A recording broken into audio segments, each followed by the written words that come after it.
c'est ce que j'ai appelé un peu un nouveau paradigme. Je résume beaucoup parce que ça tient en 2 heures et ça tient pas, donc je résume un petit peu. J'ai créé un nouveau paradigme astrophilosophique. Je me suis retrouvé obligé de le nommer dans le sens que j'aime pas dire j'ai créé une école simplement pour dire c'est moi qui ai raison. Je voulais pas retomber dans le même travers de ceux que je voulais guérir. Donc si je dis j'ai créé une école et c'est la mienne la meilleure, voilà. je faisais exactement la même chose que... Alors à ce moment-là, par contre, si je ne nommais pas cette astrologie, ça a empêché d'attirer les gens en leur disant attention, il y a quelque chose de nouveau qui vient de sortir, et c'est pas pour dire regardez comme sur une pub c'est nouveau, c'est parce que c'est réellement nouveau dans la manière d'aborder les choses. Donc voilà. Voilà, le dernier qu'il fallait. Voilà, donc, alors, ça correspond, cette astrologie, un petit peu à ce que Rudyard avait appelé l'astrologie galactique, que Jean reprend souvent dans ses propos aussi, l'idée qu'on va vers une astrologie qui va avoir pour mission à un moment donné de se régénéraliser avec qui va avoir l'ambition de se régénéraliser avec toutes les disciplines possibles, c'est-à-dire ce que c'était à l'origine, c'est-à-dire que dans l'Égypte ancienne, l'astrologie était la base de toutes les connaissances, médecine, etc.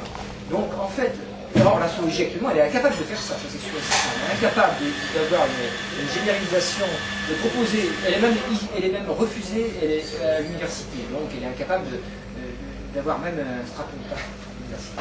Donc mon but c'était ça, c'était est-ce qu'on peut retrouver ce langage qui était ce que les anciens appelaient la mère de toutes les sciences, c'est-à-dire quelque chose qui organise la pensée, comme Jacques parle de cosmo-anthropologie, une cosmo-anthropologie qui organise la pensée de telle manière qu'après on peut pénétrer dans une école d'astrologie qu'on préfère, mais sans en renier les fondements de base qui seraient à définir pour tous. Voilà.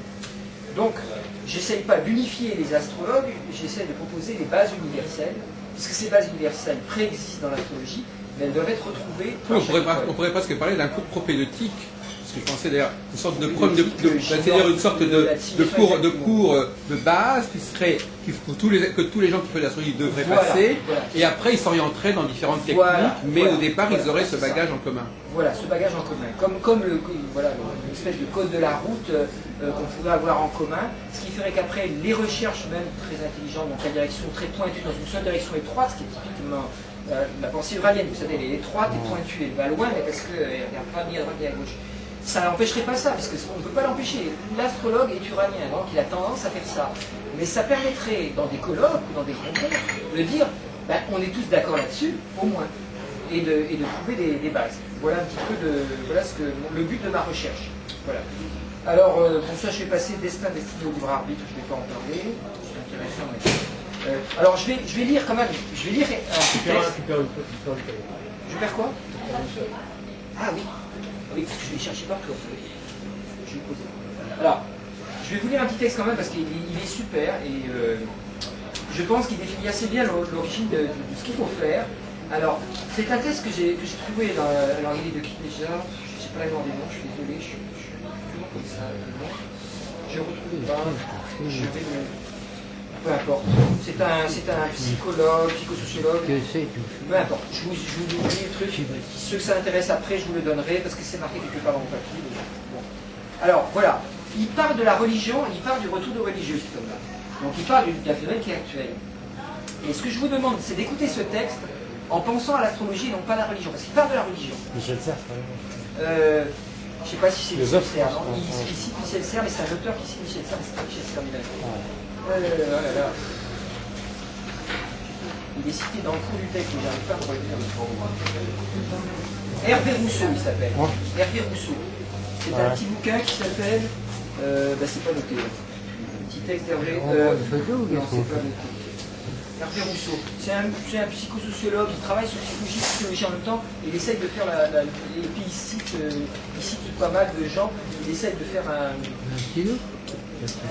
petit code de pas mal de gens qui travaillent vers le progrès de ces disciplines. Alors voilà, Le texte est celui-là, et je pense qu'il correspond à ce que j'appelle le champ de conscience proserpinien qui est en train d'arriver. Parce que vous savez, il y a le champ de conscience uranien, champ de conscience neptunien, 19e siècle, champ de conscience plutonien, 20e siècle, et je pense que le champ de conscience proserpinien est en train de se construire, malgré nous, sans que les astrologues aient forcément un outil, parce qu'il y a des théories... enfin, moi, je suis proserpine qui a été trouvé par Corée.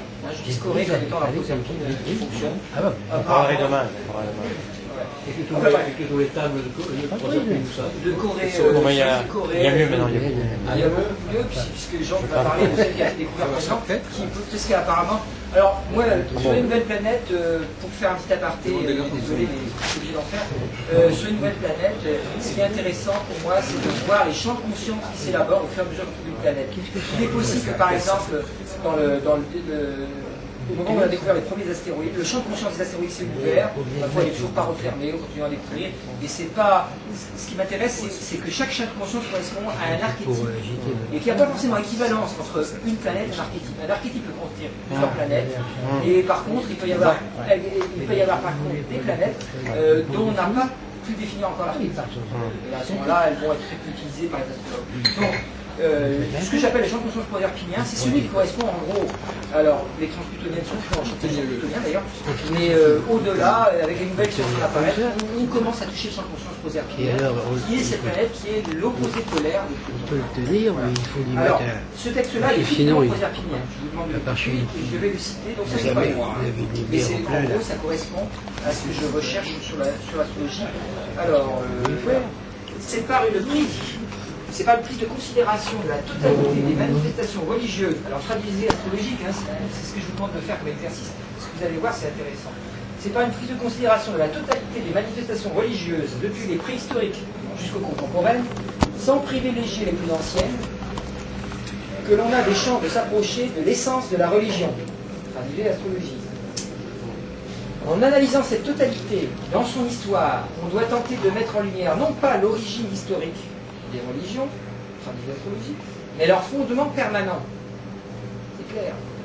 Cela implique que l'on ne considère pas les religions actuelles comme des survivances de comportements primitifs, des structures issues d'une impulsion initiale et maintenues par habitude, tradition ou inertie, mais qu'elles s'originent et se fondent à chaque instant et en chaque homme, et qu'ainsi ce fondement est toujours actuel et présent en l'homme, ne serait-ce qu'au titre de possibilités non réalisées.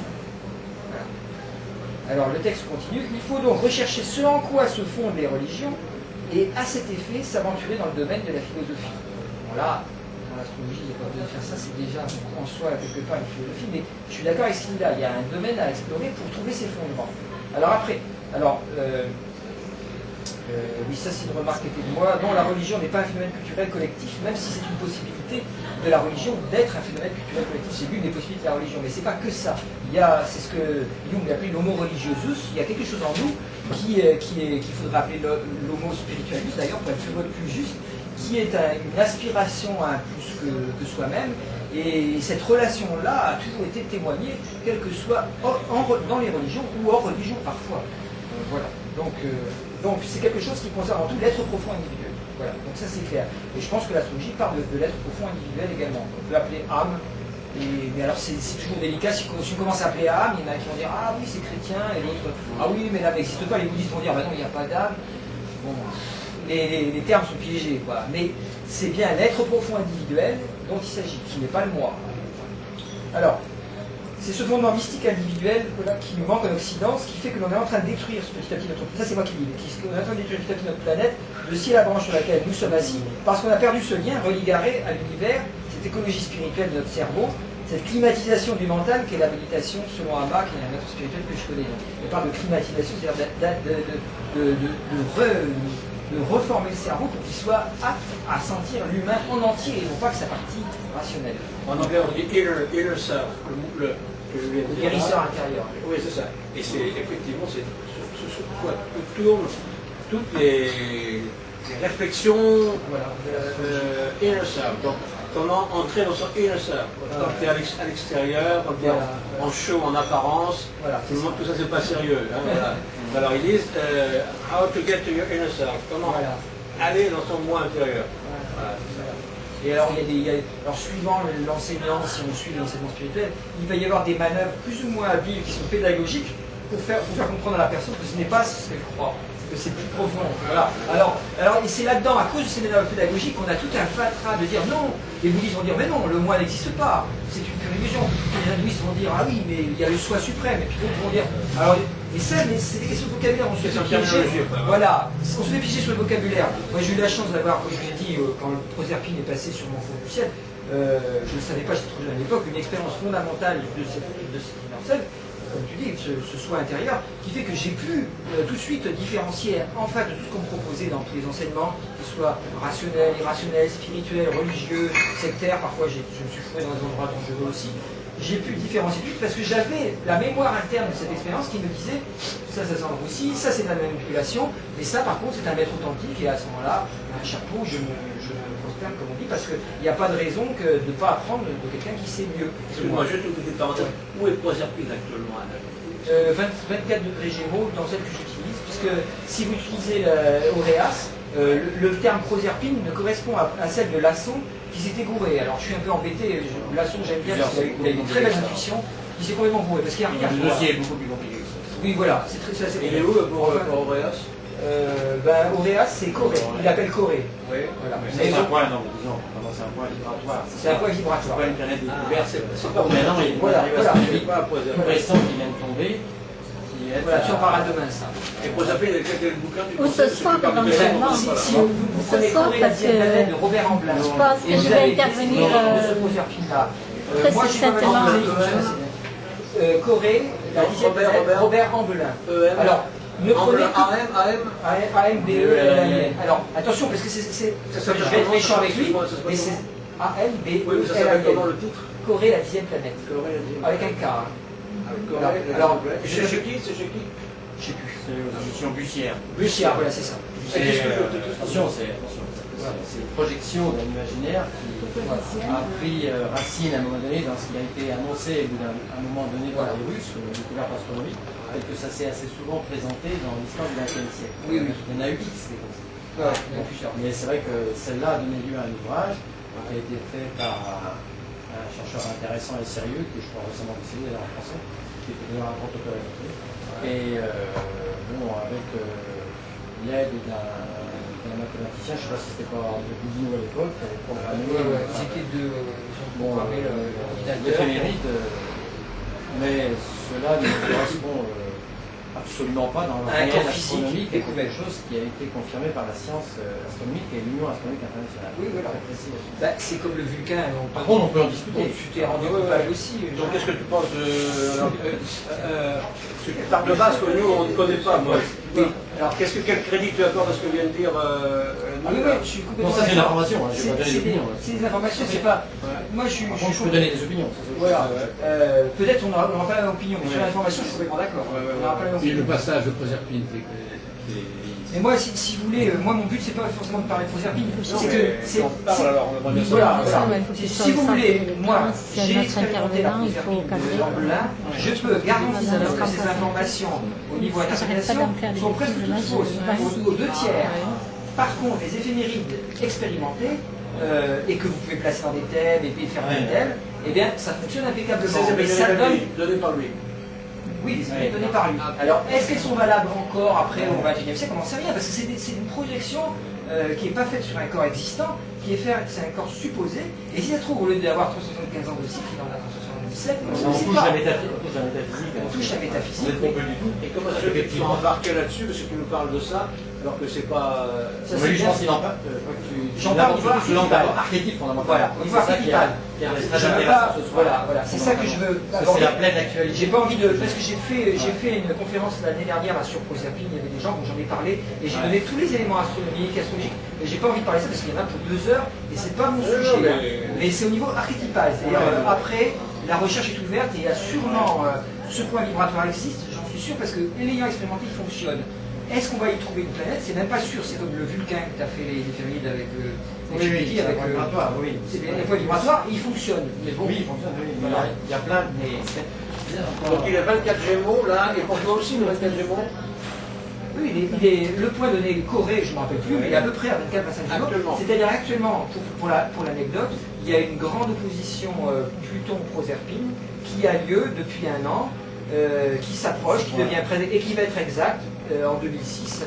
Et normalement, donc moi j'avais annoncé l'année dernière, fiche du pétrole annoncé, on va reparler du nucléaire, et j'avais annoncé une crise économique sûrement sans précédent, dû au fait que si on prend le début du cycle 1723, on a la création de la banque, c'est-à-dire du passage de la valeur marchande économique basée sur un troc réel à une valeur illusoire qui est le papier-monnaie, qui consiste à faire croire que ça a de la valeur, et on sait le succès qu'a eu cette invention, puisqu'on a tout dans les poches. C'est 1 degré ou 2 par an, comme Pluton? C'est un moyenne, hein, c'est 1 an, ouais, parce que 375 ans sur une orbite sur 75 ans, ouais, à peu près. 375 ans pour un cycle.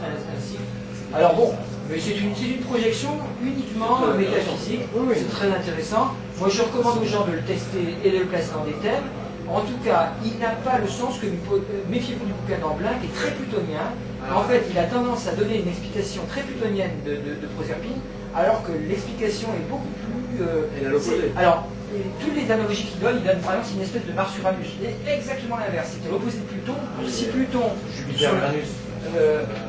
Moi je dirais c'est un Jupiter-Vénus matinée de Chiron, c'est-à-dire en fait il y a l'aspect chironien qui est un aspect très guérisseur, et voilà, mais dans sa nature je dirais fondamentale, c'est presque Jupitérien-Vénusien. La carte recte, c'est la Vénus extrême. C'est très voilà, intéressant ça, parce que dans le schéma psychoplanétaire, c'est la position 7. Voilà. Ce qui ne veut pas dire forcément que ça soit, c'est un débat, l'analogie avec la balance stricte 7. Ça serait le maître de la balance. Hein, ça serait la Vénus de la balance, pas du taureau, non? Voilà, ça serait la Vénus du taureau est plus terre et la Vénus du jardin, de l'Éden retrouvé, c'est pas ça? Il faut différencier l'individuel et le collectif. C'est-à-dire sur le plan individuel, bon, Vénus c'est la Vénus taureau Astarté, interne. Vénus partagée, balance individuelle. Après nous avons en lecture sociale, nous avons le collectif dans le taureau, les grandes affaires, les trusts, la puissance économique. Et la balance c'est l'extimité sociale, l'ouverture du champ social, la place publique. J'ai compris, mais l'Éden c'est le retour à cette Vénus taureau. Tout à fait. D'accord. Donc si c'est ça, moi ça m'intéresse beaucoup. C'est exactement ça. C'est Jupiter-Vénus. Ça oppose à Pluton avec les empires que nous avons vécu jusque-là. C'est le débat, la dualité, le mythe qui revient sur la Terre maintenant, de nature taureau, l'ombre, le veau d'or, et la lumière, le jardin d'Éden, les deux faces. On retrouve là-dedans. Et demain, je donnerai des illustrations, une illustration Tu passes à quelle heure? terriblement percutante sur Oui, non, c'est très intéressant. qui lui est compris dans le réel d'Imni. Alors aujourd'hui, qui concerne tout le monde. Et la révolution serait 75 ans. 375 ans, on est au-delà de 375 ans, c'est pour ça que c'est 1 degré, 1 an à peu près. 1 degré, 1 an, oui, C'est encore beaucoup plus lent que Pluton. Oui, 375 ans. Mais ce chiffre n'est pas fantaisiste, puisqu'il fonctionne sur la plupart des thèmes que j'ai montés. J'ai monté beaucoup de thèmes. Quand vous regardez, que vous êtes astrologue, vous montez des thèmes, vous apercevez que statistiquement, vous avez une énorme majorité de thèmes de gens qui sont nés au XXe siècle, au fin du XIXe, et puis des gens, vos clients, qui sont nés donc, dans la deuxième moitié du XXe siècle. Donc on ne peut pas avoir un aperçu, parce que si on plonge à des thèmes, je ne sais pas, vous montez le thème de Cicéron, tout ça, il va peut-être y avoir des erreurs, parce que si, mettons que c'est 377 ans, motif c'est bourré, on va le voir que si on monte le thème de Mais symboliquement, ça n'a pas de valeur à cette époque-là, ils étaient encore... Moi j'ai fait des recherches en remontant très très loin, ouais. Et apparemment, il n'a pas du tout être beaucoup, parce que je trouve des trucs très très signifiants sur des thèmes comme justement le fondement du christianisme, sur le fondement, le concile de Nicée, tout ça, j'ai vu des trucs intéressants, parce que Proserpine parle de l'irruption du religieux aussi dans la société, puisqu'il est là pour revivifier Réensemencement. le religieux, relancement du spirituel. Relancer par le cœur le religieux. Graine sort de terre. Après le nettoyage par le feu plutonien qui met à bas toute la pseudo-religiosité des institutions vaticanesques, opulite, tout le bazar, et puis j'en passe des meilleurs, puisque c'est pas propre à l'ouest, hein. À l'est c'est pareil, vous avez des crispations identitaires autour de religions qui sont fortes, moins, mais parce que si on prend la tradition hindoue, ils ont une tolérance instituée dans les Védas. Mais en réalité, si vous testez le bonhomme, le Pékin moyen de l'hindou, il est quand même pas content qu'il y ait des musulmans à côté, il pense qu'il y ait des musulmans à côté. Il va pas les brûler, mais il se dit quand même, ils sont vraiment dans l'erreur. En Inde, il y a une certaine agressivité. Bien sûr, c'est ce que je veux dire par là. Donc en fait, ils ont une tradition de tolérance qui est instituée dans les Védas, ce qui fait qu'il ne serait pas un bon hindou s'ils ne respectaient pas cette tolérance. Mais en réalité, dans la psyché humaine, de la psyché humaine de la vie moyenne, il y a cette même réactivité de la religion instituée qui dit moi j'ai un bon Dieu et les autres ont forcément donc un mauvais Dieu. Donc il y a plusieurs dieux. Proserpine est là pour nettoyer tout ça et rapporter et nous faire retour dans le psychisme interne et redécouvrir le mot religiosus dont parlait Yoh, c'est-à-dire ce fondement de la religion qui n'est pas du tout un fondement social ou ethno, je sais pas comment dire, ethno-social, enfin une construction collective, mais avant tout une expérience individuelle qui va engendrer, quand elle atterrit dans un témoignage, qui va engendrer malheureusement des constructions sociales qui font au début beaucoup de bien et après beaucoup de mal. Mais est-ce que vous pensez qu'on ne l'a pas situé matériellement, physiquement, simplement parce qu'on n'est pas encore prêt? Parce qu'on a découvert Uranus, on a découvert Pluton. Là, le débat va vers civilisation était prête. C'est pas mon avis, hein, pas bon, mais. C'est pas votre avis, Non, du enfin. tout. Il me semble que peut-être on les a matériellement découvertes quand il fallait, au moment où il fallait. C'est globalement vrai. Ouais. Mais peut-être Mais à ce moment-là, elle est déjà découverte. la situer C'est quand compliqué ce parce que sera, moi, quand ce sera le bon moment. oui, tout à fait. C'est peut-être Non, mais ça a peut-être déjà eu lieu l'année dernière. Vous cacherez des choses. Alors les scientifiques, par exemple, ne voudraient pas révéler avant une certaine Ah bah, la période. dernière, mais bon, on va pas déflorer ce que Jean va parler demain. Il va parler de ça, j'ai lu Inès, Ouais. donc je vais pas en parler. Mais je m'intéresse beaucoup puisque je lui ai téléphoné l'autre jour parce que je ne savais pas s'il était nommé en point, puis apparemment tout pas. La dernière. À quelle heure c'est ça, Jean, à quelle heure? On verra ça. Bon, voilà. Donc, moi je continue sur ma tasse de thé. Parce que pour vous faire. Mais bon, je suis content qu'il y ait cet intérêt de Proserpine. Mais ce qui est plus intéressant que Proserpine lui-même en tant que point, parce qu'on n'en est pas sûr, c'est l'énergie de Proserpine en tant qu'archétype. Voilà, c'est à ça que moi je veux parler, parce que c'est vraiment la réponse. On a quand même une dualité qui est très connue Soleil-Lune, sur le plan individuel. On a une dualité très connue Jupiter-Saturne sur le plan social. On a vu à travers les psychés collectives, et en parlant de spiritualité, de psyché collective, il y a les travaux de Pablos, ça y est, les noms, l'espagnol là, sur le site. Uranus Neptune. Comment c'est son nom? Miguel Pablos de Oliveira. Oui. De très bons travaux. C'est excellent. C'est excellent, un excellent travail de Miguel Pablos de Oliveira. 2000 ans d'histoire en gros, quoi. Voilà, sur 2000 ans d'histoire, il a étudié le cycle Uranus-Neptune. Et donc, on a un couple Uranus-Neptune excellent aussi. On a Soleil-Lune, Jupiter-Saturne et Uranus-Neptune qui nous parlent je dirais, d'une crescendo de la vie individuelle, la vie sociale, et puis je dirais de la vie des collectivités dans leur sens de leur mythe porteur avec Uranus-Neptune. Mais plus profondément, on a un autre couple derrière qui est Pluton-Proserpine. Et ce couple-là va émerger, va donner sa semence en ce moment, puisque l'opposition, soi-disant, est en 2005-2006. Alors c'est curieux, parce qu'on parle de crise de pétrole, mais vraiment très concrètement. Je veux dire, ça y est. Le nucléaire, je vous signale qu'on a lancé le PR 2005, donc toutes les prévisions que j'avais faites étaient bonnes, sans se baser sur aucun élément autre que ça. Et la crise monétaire, ça semble aussi, puisque les États-Unis qui ont réussi à gérer la plupart des crises monétaires en réinjectant artificiellement, sans le dire, parce que ça repose sur une croyance collective. Les Japonais ont acheté des bouts du trésor. Oui, des trucs comme ça. Ça repose sur le psyché. Oui, mais là, dans les histoires monétaires, on a quand même aussi le problème de Neptune chez Uranus et d'Uranus chez Neptune. Ça joue très bien, c'est pas forcément l'opposition plutôt positive. Et si Jacques était là, il nous parlerait du cycle de Saturne qui explique aussi la même chose. Ce que je veux dire, c'est que on a des outils différents, mais que moi, ce que j'ai essayé de travailler, c'est de les positionner dans leur sphère de fonctionnement. Ça ne veut pas dire que je m'interdis de les utiliser ailleurs, mais que je sais que hors de cette sphère de fonctionnement, ils sont moins judicieux à utiliser. Donc, dans le sens de ce grand changement social que beaucoup attendent de leur vœu, et puis que maintenant, plus personne n'ose espérer parce que ça a l'air plutôt d'aller plus mal que mieux. L'ère du Verseau, c'était bien joli, mais tout le monde a laissé tomber parce que ça a l'air plutôt d'aller mal.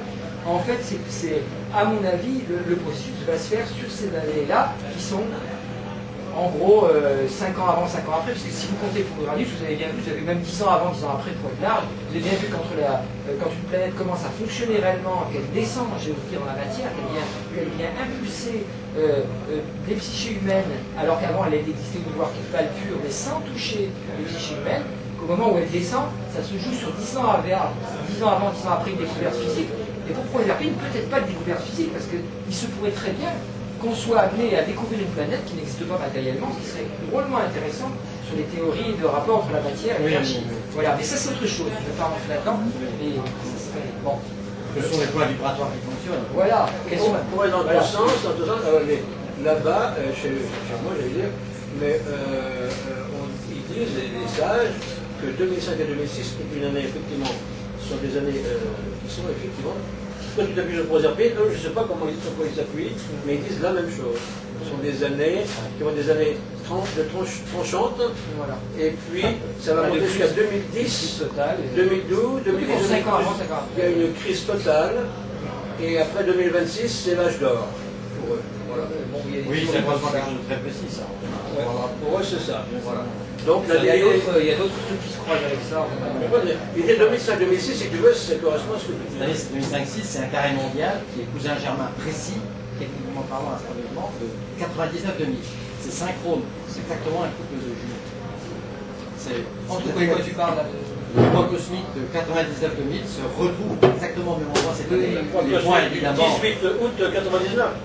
De l'année 99-2000, qui était caricatural en août, voilà, se retrouve exactement au cœur des signes fixes cette année là. Quel jour Non, cette année ça joue sur, on y rentre très vite, tout l'automne 2005, tout l'hiver 2006, ça dure 6 mois. C'est un niveau individuel, c'est Mars, Jupiter, Saturne et Neptune. Niveau 1 Mars, niveau 2 Jupiter, Saturne, niveau 3 Neptune. Et ça se double avec... Et pas 2005 et tout 2006. 6 mois. Mars en taureau, 6 mois. La boucle est commencée. Mars en taureau était en février, Mars en taureau. Oui, février-mars, bon, pas bon. Les 6 mois où Mars est en taureau.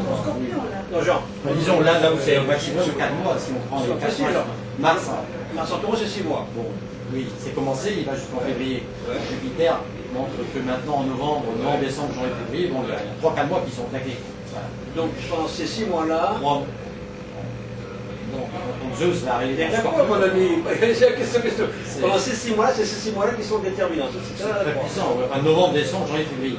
4 mois. C'est-à-dire qu'en fait, moi je dis comment il faut travailler, parce que pour reprendre, il faut travailler avec la tradition, c'est dans les planètes classiques, les 7, puisque c'est celles qui fonctionnent. Mais il faut avoir en fait un autre thème au-dessus qui seront les mêmes aspects faits entre les grandes transsaturniennes. Et voir que ce sont des résonances entre les deux niveaux qui fonctionnent. C'est-à-dire qu'en fait, si vous avez des grands carrés, parce que comment faisaient les anciens, on ne sait pas trop, mais il est certain qu'ils reprenaient tous ces grands carrés, par exemple, signifiques et tout ça, ils les reprenaient, et puis ils travaillaient que avec les septénaires, ils arrivaient à travailler avec les septénaires. En reprenant ces moments de crise extraordinaires qu'on trouve quand vraiment il y a un aspect exact qui se positionne, en même temps, par exemple, une opposition d'un couple fondamental, Jupiter-Saturne, et en même temps, un Mars qui est vers carré, et en même temps... Avec 5 mois, ça marchait. Soleil, Lune, Jupiter-Saturne et le couple, et Mars qui est qui rentre ou dans l'arène ou qui en sort. Et une pleine Lune qui se fait dessus en plus, et là, on sait qu'automatiquement, à ce moment-là, on a une espèce de, comme on parlait tout à l'heure, d'entonnoir qui diminue, et à ce moment-là, on sait qu'on va passer par un moment où la crise, même si elle était potentielle dans le thème, elle va forcément s'actualiser parce que il y a trop de facteurs en même temps qui vont jouer. Alors, moi, quand je parle sur le plan, par contre, collectif, avec tout ça, c'est un tout autre plan. C'est un plan qui n'est pas du tout dans des dimensions de temps qui sont de l'ordre de la trentaine d'années, qui sont des dimensions sociales, qui sont les crises économiques qui nous intéressent, ou les crises de civilisation. On parle cette fois de changement global de civilisation. C'est le même genre de crise qui fait que l'Empire égyptien s'écroule, que c'est l'Empire romain qui prend la place, etc. C'est cet ordre-là dont on parle avec ces cycles-là. Donc il ne faut pas confondre. Et évidemment, il peut y avoir une opposition entre Pluton et Proserpine qui ne donne rien concrètement, tout simplement parce qu'elle est tellement élargie et puissante sur des plans subtils que sa grande puissance sur un plan subtil ne donne rien concrètement. Et il faut qu'elle soit relayée en bas par ses équivalences sur le plan des autres clés Jupiter-Saturne. Donc, alors, c'est pas pour faire dire évidemment des conneries aux planètes transsaturniennes, c'est pas pour dire elles servent à rien, tout ça. C'est juste pour dire méfiez-vous de faire une interprétation collective simplement sur les trains saturniennes. Il faut redescendre vraiment avec la base, mais faire cet aller-retour. Il ne faut pas nier non plus cette existence de très grands cycles, des cycles très très lents qui agissent pas à l'échelle humaine finalement, pas à l'échelle du petit humaine. Voilà. Heureusement qu'un n'est pas là parce que je l'ai entendu l'année dernière s'arracher les cheveux. Ah, mais ça, il est les pas ça. transsaturniennes. Je sais pas, l'année dernière, quand il a été question des transsaturniennes, il était au plafond. Alors, qu'est-ce que. Bon, ça, je ne vais pas en parler, c'est très Les intéressant. transsaturniennes, il était Non, non. Ça, Alors, c'est un traité d'interprétation et il y a je vais faire un petit des schéma. configurations. Alors voilà un petit schéma par exemple que différentes. je vais donner qui C'est correspond à celle-là ce qui que- pourrait vous faire peut-être sortir qui correspond à l'une des utilisations. Il y en a d'autres. Hein. Par contre, je pourrais distribuer un mandala, je pense que je l'aurai en quantité suffisante pour les gens qui veulent, qui montre un petit peu les résonances qui existent par exemple, parce qu'il y a souvent eu des bêtises qui ont été dites, enfin des bêtises, j'ai vu que c'était des bêtises après, au début j'ai cru, sur les résonances entre les planètes collectives et les planètes individuelles. Uranus serait l'octave supérieure, tantôt de Vénus, tantôt de Mercure, alors Uranus, Exotérique, ésotérique, voilà. Donc j'ai pas mal travaillé là-dessus, et je me suis aperçu qu'il y avait des indices qui étaient donnés avant qu'on ait justement ces outils-là. Par exemple, les travaux qu'avait fait Alice Bailey, tout ça, avec les trucs tibétains, c'est des enseignements qui sont donnés comme ça, mais qui n'étaient pas faits pour devenir concrets. Et d'ailleurs, il y a presque pas d'outils concrets. C'est simplement des annonces qu'on va effectivement changer d'astrologie et qu'on va changer de référentiel.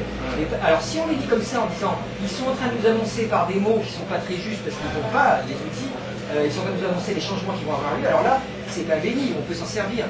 Mais si on essaie de pratiquer l'astrologie par la l'astrologie ésotérique, l'astrologie concrètement, avec les rayons et tout ça, il y a des incohérences totales entre le bouquin 3, le bouquin 5 et le bouquin 12. On se dit, mais comment on peut dire dans un bouquin, à l'inverse de ce qu'on a dit là, alors on nous dit c'est le tibétain, il est très subtil. Non, c'était volontaire parce que de toute façon, il n'avait pas les outils concrets pour nous parler de Proserpine. Donc il nous parle d'un Vénus supérieur, et du coup, alors on va chercher à placer Vénus, alors qu'il parlait réellement de Proserpine, et il nous l'a appelé Vénus supérieure. Alors, si vous lisez comme ça avec cette grille de lecture, vous comprenez beaucoup mieux l'astrologie ésotérique de la SPD. Mais sinon, c'est encore une voie de garage qui mène nulle part. Bien que ça mène à beaucoup de philosophiques intéressantes. C'est un texte en fait qui concerne en fait tout à fait énorme qui concerne d'abord ésotériquement parlant les constellations du zodiaque. Oui. Entre moi et les signes. Déjà ça c'est souvent. Oui, c'est un peu aberrant. Ça ne soit pas expliqué d'ailleurs. Dans le bouquin, pas bon. Ouais. C'est des éditions d'après-guerre. Oui, voilà, puis ça a été conçu avant-guerre. Oui, avant, oui. Il y a bien longtemps avant, c'était début du siècle. Oui, 40, les années 40. Ah oui, Oui, les années 40, guerre mondiale. Enfin, il devait y avoir des pollutions à La pédagogie n'était pas ce qu'elle est aujourd'hui. Oui, tout à fait. Il n'y avait pas de retour peut-être. Alors voilà, je vais vous donner un outil. À chaque fois, le mandala de base, c'est celui qu'on trouve, peut-être je peux le redonner rapidement, c'est celui que j'ai fait ce matin un petit peu là, de mettre. D'accord, j'ai un seul stylo. J'en ai, mais tu veux des couleurs? Le mandala de base, c'est celui-là. C'est-à-dire que. Merci. Je vais te faire un truc avec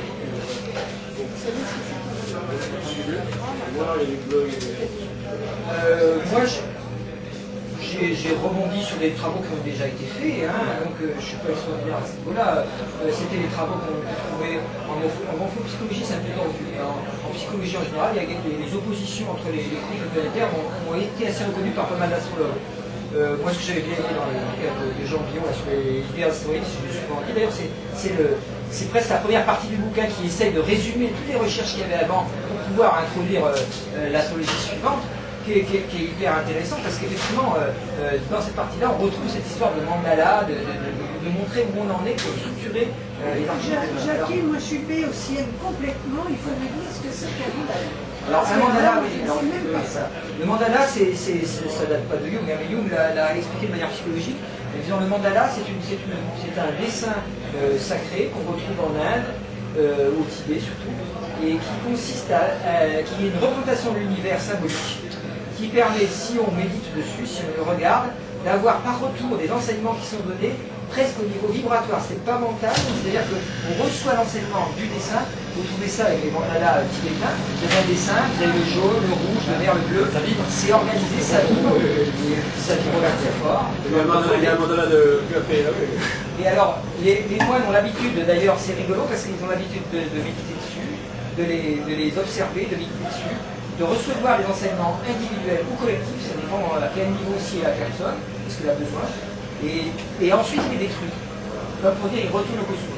Ils sont faits en craie, en couleur de fleurs, ils sont complètement détruits, pour ne pas que ça se fixe dans le mental. Alors, Jung a travaillé là-dessus, il s'est dit, en bonne occidentale, il s'est dit, bon, c'est intéressant, les bouddhistes ne veulent pas que ça se fixe dans le mental, mais peut-être que la psychologie ou l'astrologie, ce sont des yogas du mental. Moi, à mon avis, c'est comme ça que j'ai défini, c'est des yogas du mental, des yogas pour l'Occident. Parce que nous, on ne peut pas se passer dans le mental, on ne peut pas s'asseoir dessus, il fonctionne à fond la caisse, et soit on lui donne la moudre des conneries ou de la télé, soit on lui donne la moudre quelque chose qui va permettre d'élaborer une connaissance utile pour les choses spirituelles. On ne peut pas faire comme les bouddhistes ou les hindouistes, faire le silence total. Voilà. Ça a son utilité. Ça a une utilité, voilà. Et donc, et à part là, on peut faire une connexion entre les mouvements bouddhistes très intéressante si on accepte que la spécificité de l'Occident, c'est d'avoir un mental un peu en surchauffe.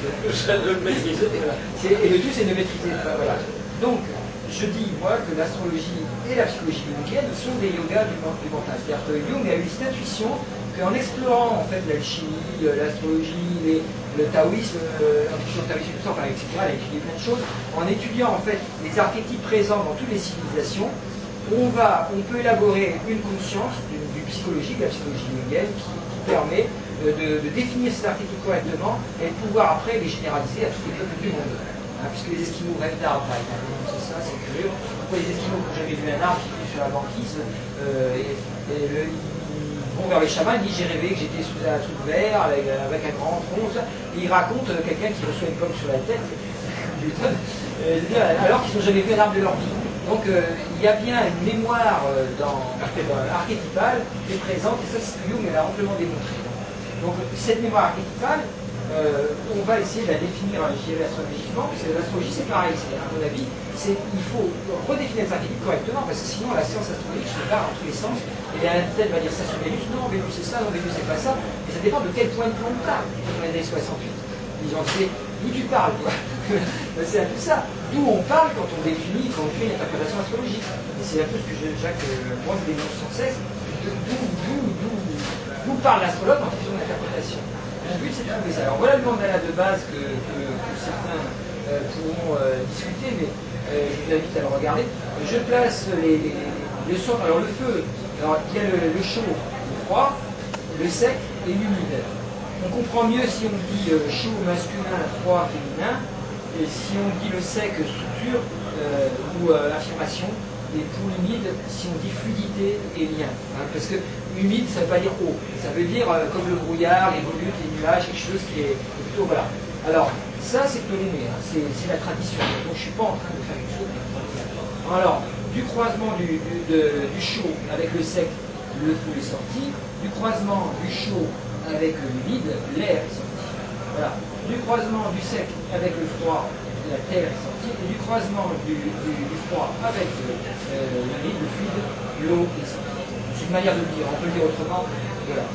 Les quatre éléments sont créés à partir de cette matrice, et on peut définir chaque élément, évidemment, par un doublon. Le feu, c'est sec et chaud, par exemple. Donc, à partir de là, on fait une typologie des planètes, on les place à l'intérieur. Donc, on place le Soleil au centre du feu, la Lune au centre de l'eau, Saturne au centre de la Terre et Jupiter. Et là, on a nos deux couples sacrés, ça se casse la gueule, nos deux couples sacrés qui sont Il y a du scotch. Attends, il y a du scotch. non, mais c'est parce que c'est le truc là qui décolle. Ah ben non.